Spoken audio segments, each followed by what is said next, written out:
Welcome back to Mission 150. We're glad to have you with us. I'm David Trim. I'm Director of Archives, Statistics and Research for the General Conference of Seventh-day Adventists. And I'm Sam Nevis, Associate Director of Communication. Today, we're going to talk about Africa. David, who was the first Seventh-day Adventist in Africa? And I presume here it's West Africa because it's the closest to the United States. The first Adventist in Africa was Hannah More, who we talked about, of course, just a few weeks ago.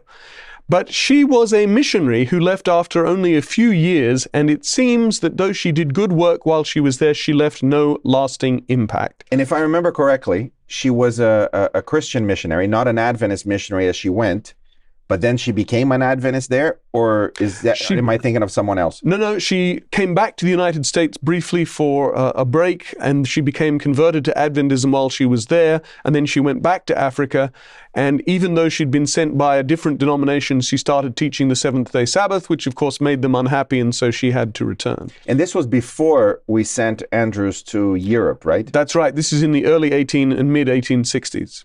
Wow. But as I say, and we talked about this with Bill Knott a few weeks ago, she did teach the Seventh-day Sabbath and she won a few converts, but it seems nothing lasting survived her departure.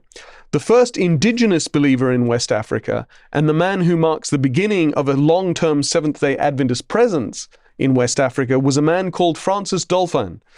And interestingly, he predates the sending of the first official Seventh-day Adventist missionary to West Africa. Well, how does that work? Tell me more about him. Francis Dolphin was from Apam, a coastal town in the central region of what today is Ghana. It's believed that his grandfather was a Dutchman who worked in what was then called the Gold Coast Colony, a colony of Great Britain. But Francis's grandmother and his parents were all indigenous people.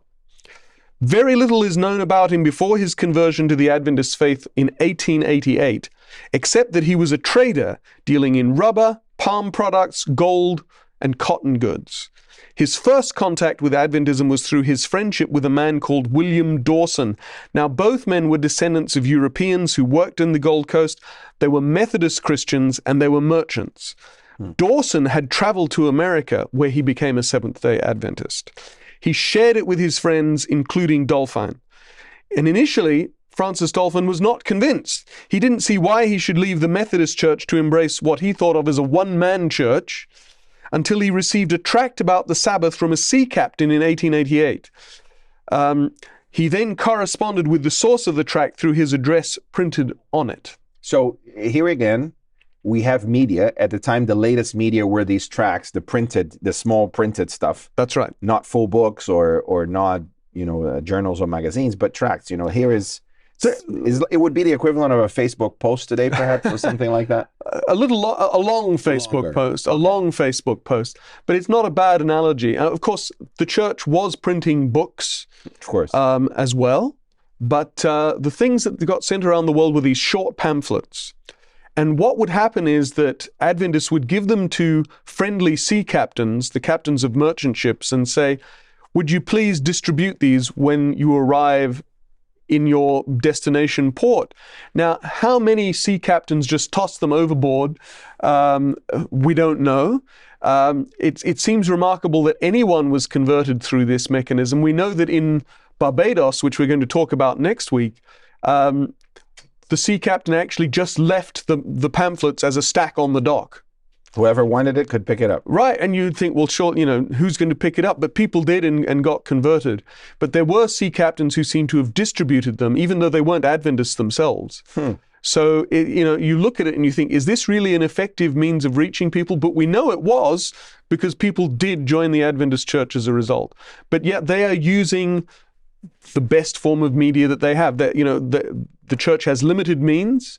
In the 1870s and 1880s, it's taking all their resources to send missionaries first to Europe, and then in the 1880s to South Africa and Australia. So how can you reach beyond those places? You give literature to captains of ships and ask them to hand them out when they get where they're going. So there are two technologies here. One are the tracts themselves, the pamphlets, and the other are the shipping lanes. Because they are tapping into a network that was created, I presume, as a result of the Industrial Revolution, perhaps? You're the historian. You tell me what impact that had. You're right. Because of the Industrial Revolution and the creation of trading routes, more widespread trading routes, of course, maritime commerce goes back thousands of years. Sure. But the Industrial Revolution does lead to new trade routes being set up. But what also is a factor here is the creation of European empires. So as European empires establish their colonial outposts and they start to spread in the second half of the 19th century, they get connected by sea trading routes. And of course, you've also got the innovation of steam power in the mid-19th century, which means you can actually schedule shipping. Before that, you're left up to the vagaries of the wind, and it might take you months to get somewhere. It might take you weeks. Just it's all down to luck. With steam power, you can say it's going to take us this many days to get from London to New York, or from London to Cape Coast, which was the port in the Gold Coast colony where Francis Dolphin lived. And so you can actually program shipping and so there's a great explosion in maritime trade because of the conjunction of all these factors. And I was reading, as part of my research for a different project, that our time zones were defined as a result of the trains needing to be synchronized and find its own stations. And that was, I think, at the end of the 19th century, or it was happening in the late 19th century. Yes. So this is an era of great technological innovation. But globalization, because now everybody needs to be synchronized. That's exactly right. And around the same time, Adventists are trying to reach the world with every means possible. Right. And they're doing it. And so Francis Dolphin in the Gold Coast, in this small town of Appam, reads this tract. He's talked with his friend William Dawson, who's told him that he's become an Adventist, and Francis decides to convert. And then he decides to share his newfound faith throughout the Gold Coast. And Francis is remarkable because he's zealous, he's committed, and he displayed a special interest in literature evangelism, perhaps because he'd been won by literature himself. From 1890, he corresponded with the International Tract Society of the Seventh-day Adventist Church. This would be the predecessor of what today we would call the Publishing Ministries Department. Before 1901, there were no departments. There were a variety of societies, which were actually strictly, in theory, independent organizations, and they did their own thing. I did not know that. And in 1901, when the church reorganized and restructured, one of the things that they did was to turn societies into departments so that they were much more closely aligned with what the official church was doing, rather than being off doing their own thing. But the International Tract Society was very vigorous, and so from 1890, Francis is corresponding with Mrs. Jessie Wagoner and with Pastor Lawrence Chadwick, and they send him more tracts, they send him magazines and books. And Francis takes these, he teaches biblical truths to his family, he teaches it to his neighbors, and they gather to study on Sabbaths. And so then he says, can't you send a missionary, a pastor, because of course he's a Methodist, he's aware of the concept of pastors and elders and so forth. Can't you send somebody to teach us more truth rather than what we're just getting out of the books and magazines? And that led to the visit of Pastor Lawrence Chadwick, who was at that time, I think, president of the International Tract Society. He visited the West African coast from Dakar in Senegal to Accra on the Gold Coast in 1892, but he just passed through. Nevertheless, he goes back and says, we've got this wonderful opportunity here. And Francis... How long would a trip like that take? Oh, multiple weeks. You've got to sail across there, then you've got to go through the interior where there weren't any railways as yet. So that's going to be he would have gone by sea from Dakar to the Gold Coast. Okay. There wouldn't have been a means of traveling through the interior at that time, or at least it would have taken, maybe months to do. Mm-hmm. When he's there, Francis appeals to him for missionaries to be sent to live and work among them. So, okay. And then what? How do they develop the mission? Is that what it's called? Because you have missions, basically Catholic missions for centuries. Yes, and that are established somewhere, and then Protestant missions. Protestant missions are in West Africa by this time. Does the concept? Do we borrow that concept from them? Like we have a station here that we're going to. That's what Adventists start to do. Yes. Okay. So that's the model that Adventists borrow. Of course, the first missionaries go to Europe, where you don't have the idea of a mission station so much, but you have people based. And it's interesting, in West Africa, as in Europe, the first official Adventist missionary didn't go to start the work completely, but went to join people who had already been converted. We talked about this when we talked about Andrews, and it's the same in West Africa. There's this small group who've been converted through reading Adventist literature and then working amongst their neighbors and friends. This leads me to the insight that it is not normal for you to read a pamphlet and come to the conclusion that your life needs to change completely. And now, because there isn't a part of your life that Adventism doesn't have an opinion about. Right. So it's not an easy process of restructuring your life in that way, which means that mission is necessarily a supernatural process where the Holy Spirit has been working on you for a long time. And then the pamphlet is just the latest, communication from the Holy Spirit that convicts you. Right. I think that's right. And we know Francis was a devout Christian already. He wasn't a practitioner of what we today would call African traditional religions. Back in the day, they would have called them heathens or pagans. We don't use that kind of verbiage nowadays. Right. But of African traditional religions, he was already a Christian. He was already interested in biblical truth. And I think the Holy Spirit had been working on him, and he was seeking the Holy Spirit. But anyway, so you have this group of believers already established. October 3, 1895. So 5 years after Chadwick visits. It takes the church a while. Mm-hmm. And we've talked about this before, how the church is often slow to respond. And some might say, why? Is it because they're not keen on missions? By this time they are. As we talked about right back at the start, initially they weren't. It was mission will go to America and to foreigners who've emigrated to America. Mm-hmm. But by this time, by the 1880s and 90s, Adventists are very keen on foreign mission, but it's a matter of the resources. And you're trying to support Adventist missionaries in Europe, in Australia, in South Africa. Asia as well, or is that later? Not yet. Not yet, okay. Well, 1889, you have Abram LaRue go as the first missionary to China, but he's self-sponsored. He's self-sponsored, and he's the only one for some time. So the church isn't really supporting it, but it's got these pockets of missionaries around the world. Where do you get the resources from to do all these things? So I think that's probably the reason. They're probably quite keen on expanding to West Africa. But there's another thing, and we're going to come back to this point several times, which is West Africa is notorious for being a bad place for Westerners to live. It has the reputation of being, this is what they would call it back then, the white man's graveyard. Because there are all kinds of tropical diseases, malaria, black water fever, dysentery, typhoid fever, a whole range, and other ones that just weren't well understood and hadn't been identified.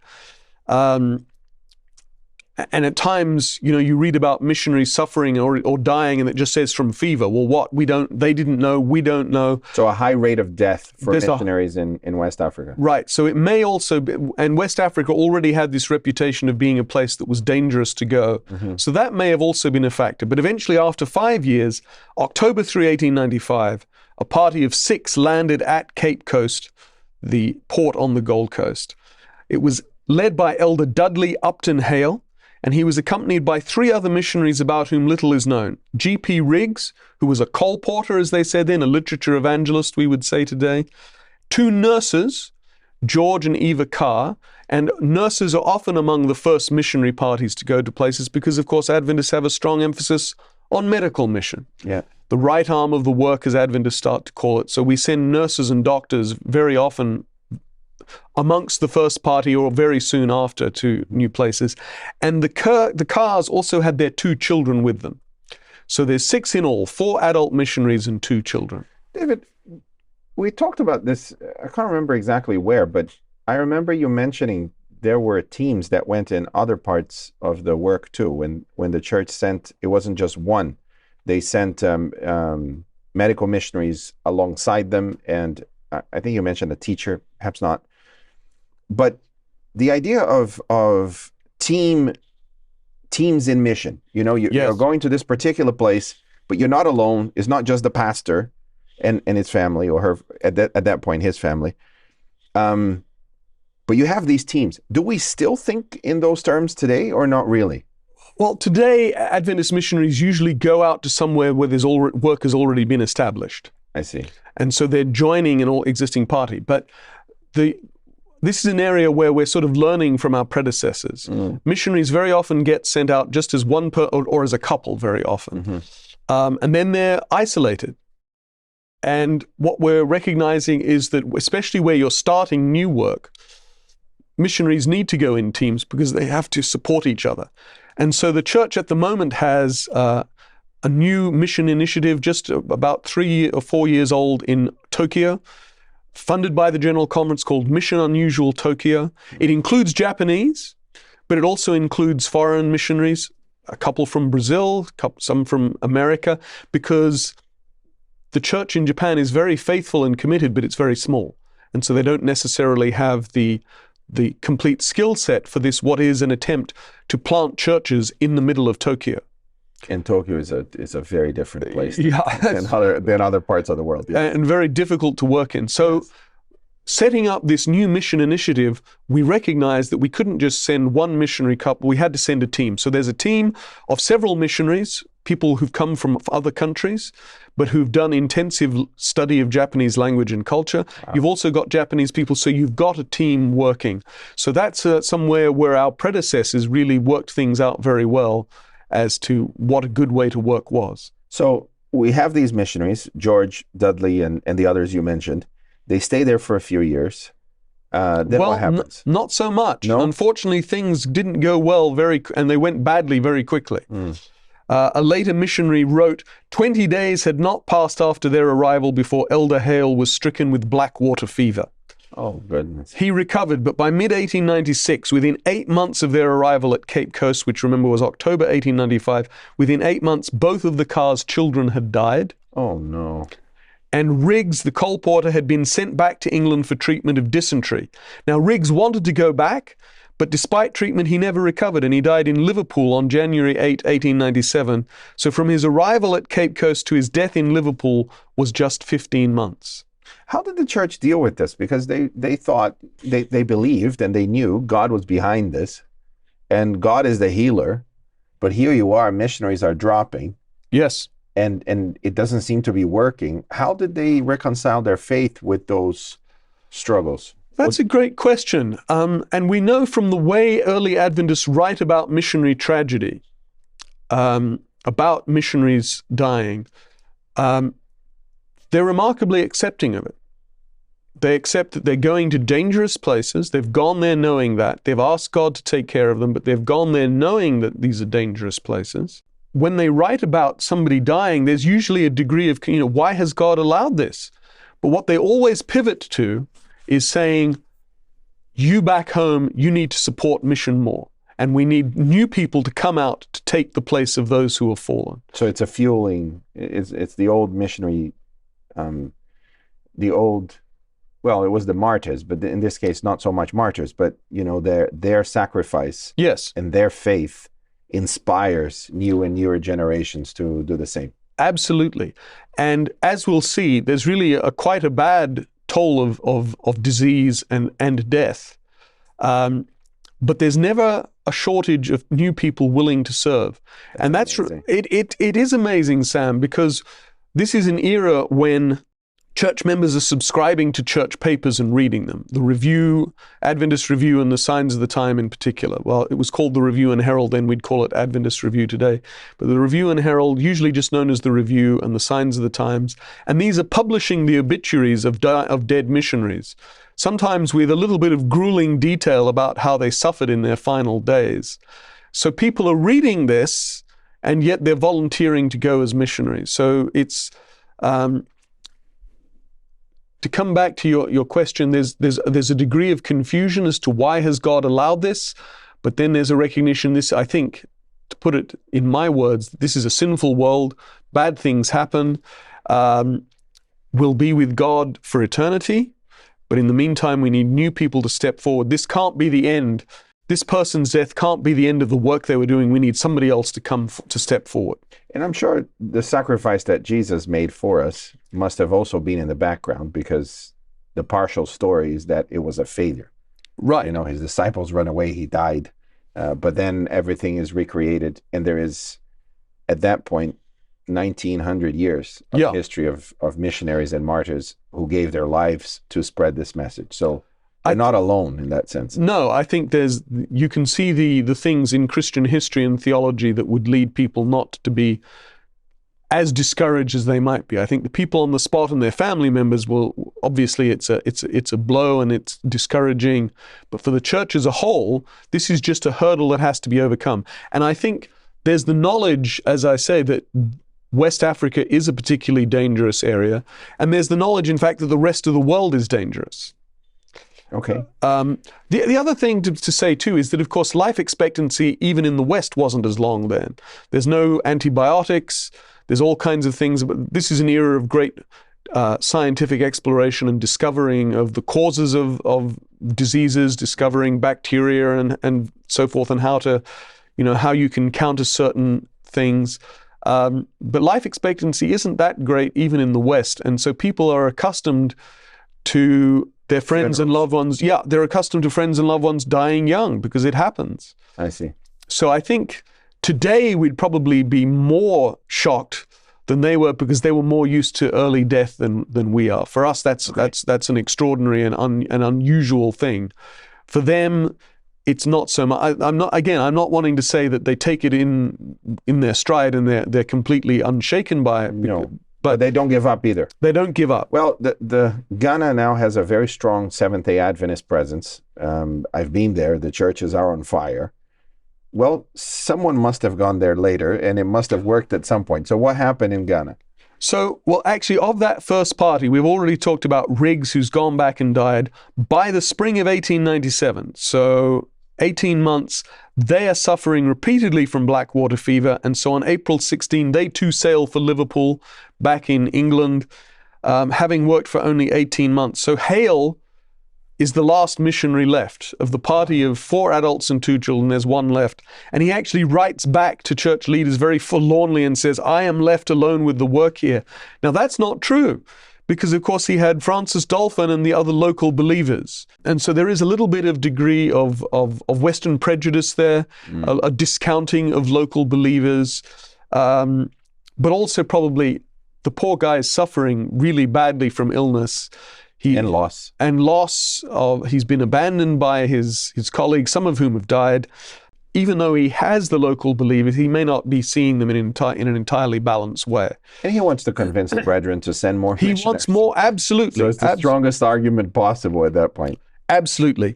In November of 1896, Hale visits Francis Dolphin in Ep11 and spoke to him about joining the Adventist workforce. So Hale is open-minded enough to say, okay, we can't rely on missionaries now because they're mostly gone and I'm not well. Let's use the local people, which is the secret to missionary success, actually. There's a lesson from 150 years of Adventist missionary history. It's that the secret of success is mobilizing local people. And Francis Dolphin accepted, and he became an official full-time worker for the Adventist Church on January 1, 1897, together with another indigenous believer, George Peter Grant. Dolphin and his 2 sons, Isaac and Fred, together with Grant, were baptized as Seventh-day Adventists by Dudley Hale on March 27, 1897. So they've actually been, in their own minds, Seventh-day Adventists for 9 years, but now they are finally baptized into the church. I wonder what took them so long. I think that it probably is that Hale there is this discounting of local people. I see. And Hale, when he arrives, probably thinks we have to do it all. And he's also located in Cape Coast. Ep11 it takes some time to get to. They've created a mission station, exactly as you were talking about. This is going to be our mission station. This is where we're going to work.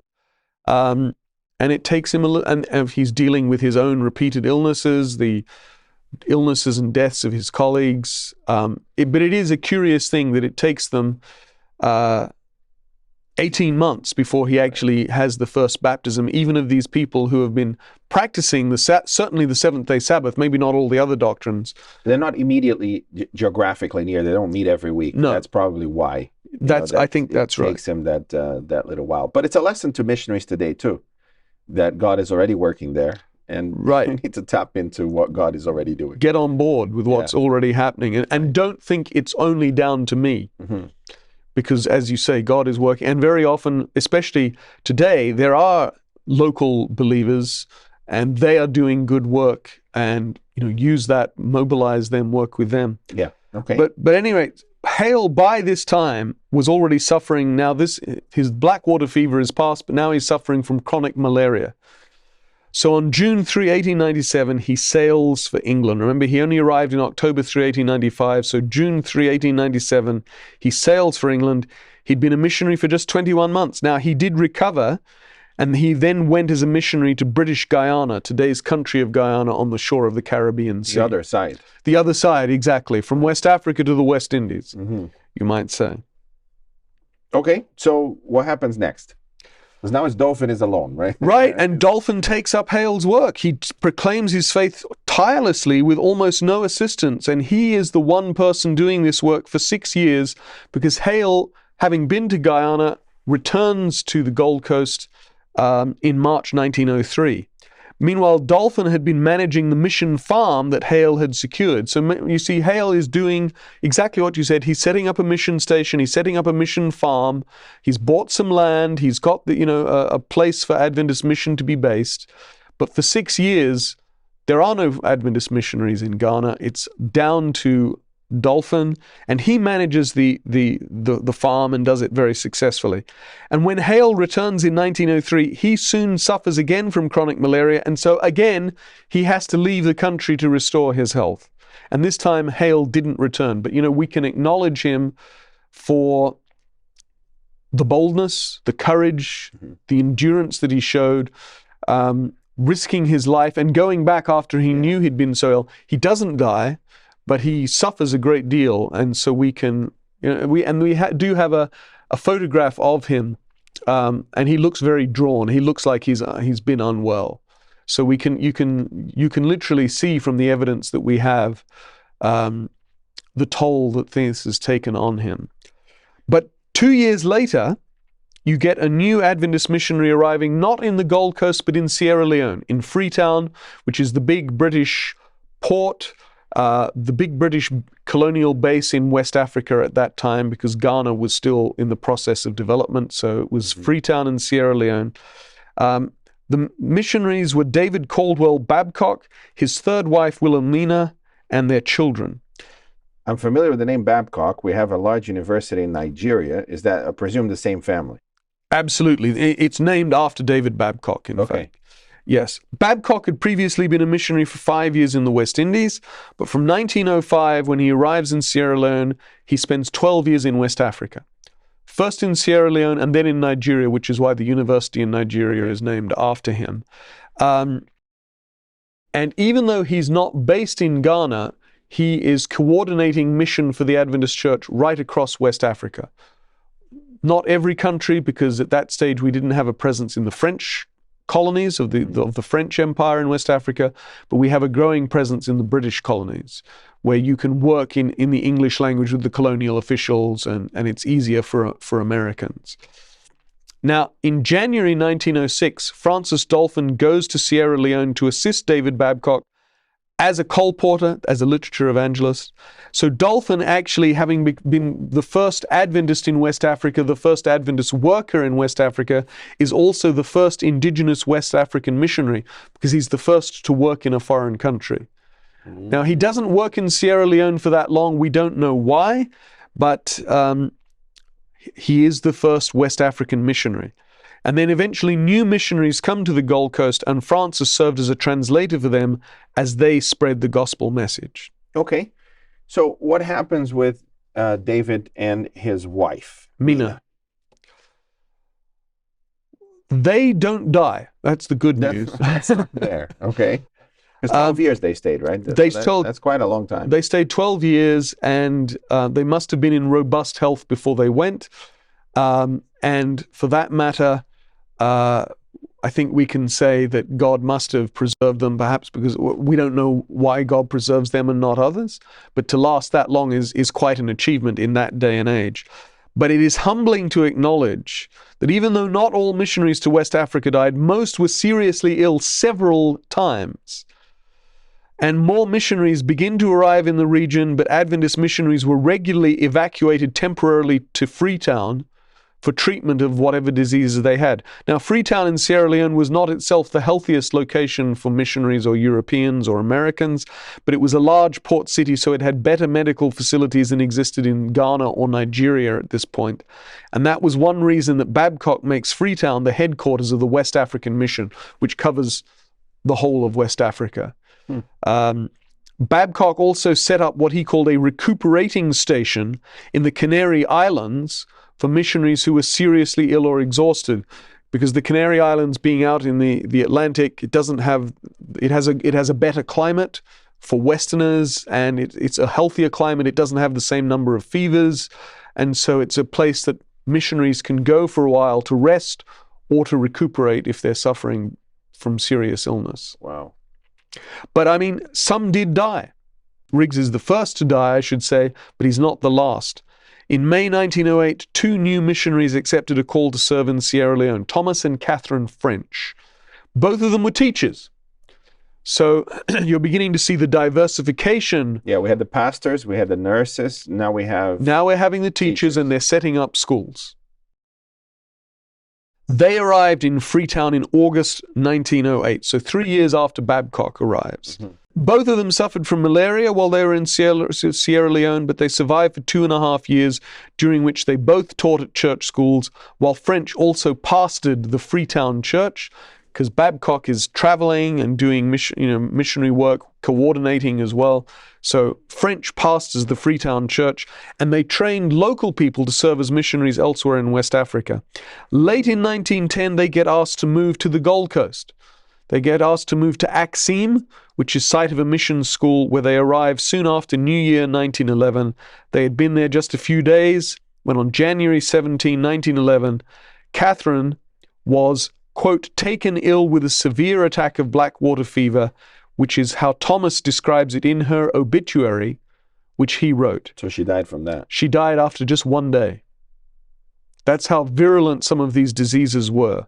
She died on January 18, 1911. And her obituary, we were talking about this, it gets published in the Review and Herald, the church's main journal. But in addition, in the Review, Thomas published a short article entitled West Africa's Appeal. And in it, he expresses the bewilderment, the distress, and yet the determination typical of many Adventist missionaries when they're confronting the death of a loved one. This is what he wrote. As I stood beside my dying companion a few days ago and realized that my own strength was fast failing, in my perplexity, my mind turned to my brethren and sisters at home who have so nobly supported this cause by their prayers and by their means, and the question came forcibly to me, what can this crisis mean? Have our dear people forgotten to hold up the hands over the armies of Israel? That, of course, is a reference to Exodus 17:12, which describes how when Moses lifted up his hands to God in prayer, the Israelites were victorious in battle against the Amalekites. When he lowers them, the Amalekites are winning instead. And so Aaron and Hur hold up Moses' arms so that he can keep praying, and he holds up Moses' arms, and the Israelites win a victory. Anyway, so that's what French is describing, and what he means is that he's relying on the believers in America to be praying for him and for the missionaries. That's metaphorically lifting up their arms. And then he continues, we appeal to our people at home to support the languishing hands of our workers in these heathen strongholds. Brethren and sisters, seek God earnestly in behalf of his cause in West Africa. Wow. So he finds meaning in his wife's death in the same mission that brought her death. Yes. It is unbelievable. Yes. It's such a powerful testimony for us today. It really is. It's, if there may be some bitterness against God in his mind, but he certainly doesn't express it. As you very nicely say, he finds meaning in this, even in this tragic event. So even in his grief, he's thinking of the cause of mission, but Losing a spouse is hard to come back from. And a colleague wrote how Elder French was greatly reduced in vitality as a result of overwork and the sad experience he was called to go through. So there's a recognition, even at the time, Traumatic, it's traumatic. And so he's exhausted mentally, spiritually, and physically. And he left the Gold Coast in February. Remember, his wife dies in January, and he returned home to regain his health, and he didn't come back to the Gold Coast, to Ghana. So here is a lesson to missionaries today in whatever capacity. Your faith does not equate to overcoming trauma without its appropriate treatment and rest. Yes. So you go through trauma, there's no point just, okay, my faith is going to carry me through, but I'm not going to take care of my mind. I'm not going to take care of my body. I'm not going to go through therapy. They didn't have that at the time, but coming back home would have been yes. appropriate at that point. So you have this, for him, the fact that you are faithful does not mean you will not have the consequences of the trauma that comes from that missional experience. Absolutely.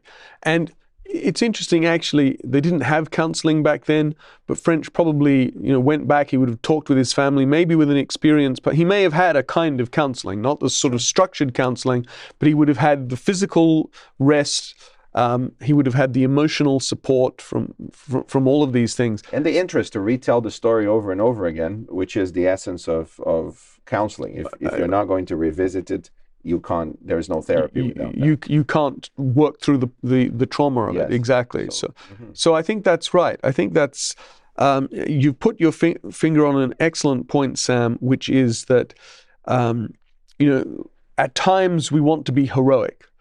But we've got to understand, that exhaustion and trauma, ill health, psychological difficulties all take a toll, and God wants us to do what's necessary to get through them. Yeah, and this reminded me of Jesus in Gethsemane, who is going through the greatest anguish probably that any human has gone through up until this point. He's sweating blood. That's how traumatic that experience is.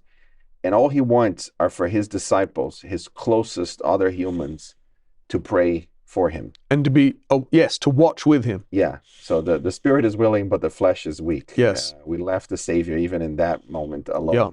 But I can see that here. Will the brethren not support us with your prayers? Will you? It's that feeling of being alone as opposed to having a whole community that is praying for you and pleading with God for you. Yeah.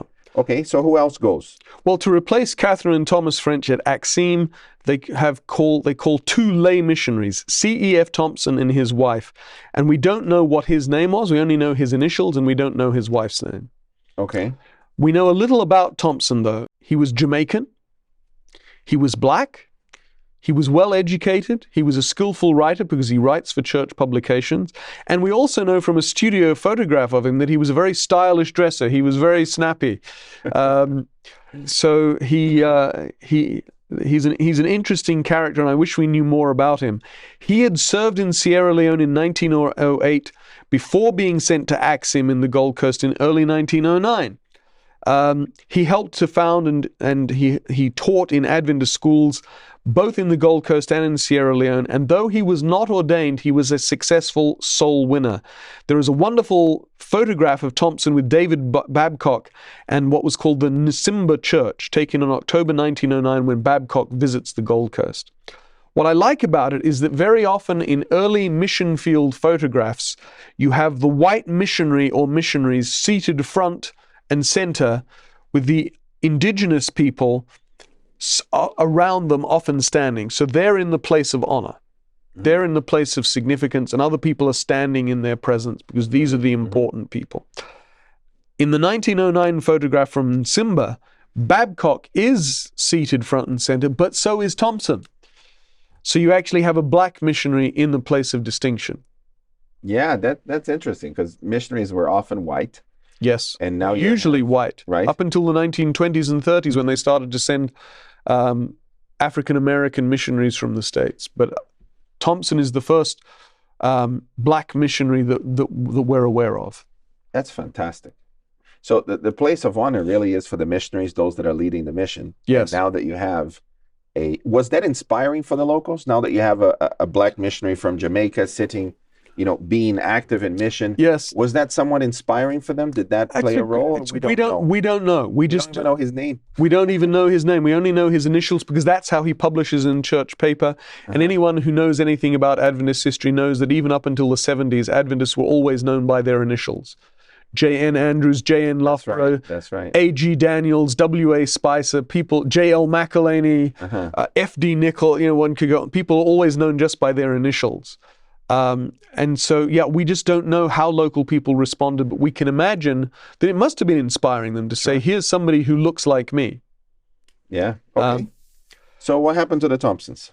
In October 1910, 12 months after the Nsimba photo was taken, Thompson was back in Sierra Leone, supervising mission work on an island called Sherbro, where an Adventist presence had only been established a few months earlier. So clearly he was a trusted worker because they're putting him in a place where they're just opening up the work.